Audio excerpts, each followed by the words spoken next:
Die geloof waardeur ek lewe, saamgestel uit die geskrifte van Ellen White, agter die skerms van die lewe. En ek sal blindes lei op 'n weg wat hulle nie ken nie, hulle laat loop op paaie wat vir hulle onbekend is. Ek sal die duisternis lig maak voor hulle uit en die hobbelagtige plekke gelyktes. Dit is die dinge wat ek doen en nie nalat nie. Jesaja hoofstuk 42 vers 16. In die annale van die menslike geskiedenis blyk die groei van nasies, die opkoms en ondergang van ryke, afhanklik te wees van die wil en bekwaamheid van die mens. Die vorming van gebeure blyk tot 'n groot mate bepaal te word deur sy mag, ambisie of grille.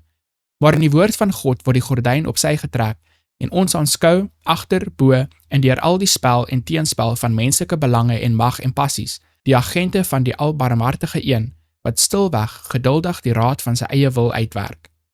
Te midde van die stryd en oproer van nasies, bly hy wat bo die gerib sit steeds die sake van die aarde. Aan elke nasie en aan elke individu het God 'n plek in sy groot plan toegeken. Mense en nasies word gemeet aan die skietlood in die hand van hom wat geen fout maak nie. Almal bepaal volgens hul eie keuse hul lot en God oorheers alles vir die bereiking van sy voornemens.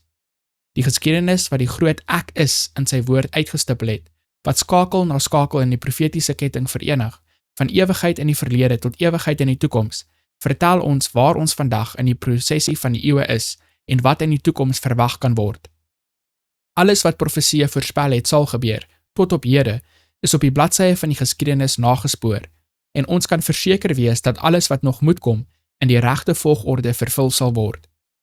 Ons moet die uitwerking van God se doel in die geskiedenis van nasies en in die openbaring van toekomstige dinge bestudeer, sodat ons gesiene en onsigbare dinge op hul ware waarde kan skat, sodat ons kan leer wat die ware doel van die lewe is, sodat ons, deur die dinge van tyd in die lig van die ewigheid te beskou, hulle tot hul waarste en edelste gebruik kan aanwend.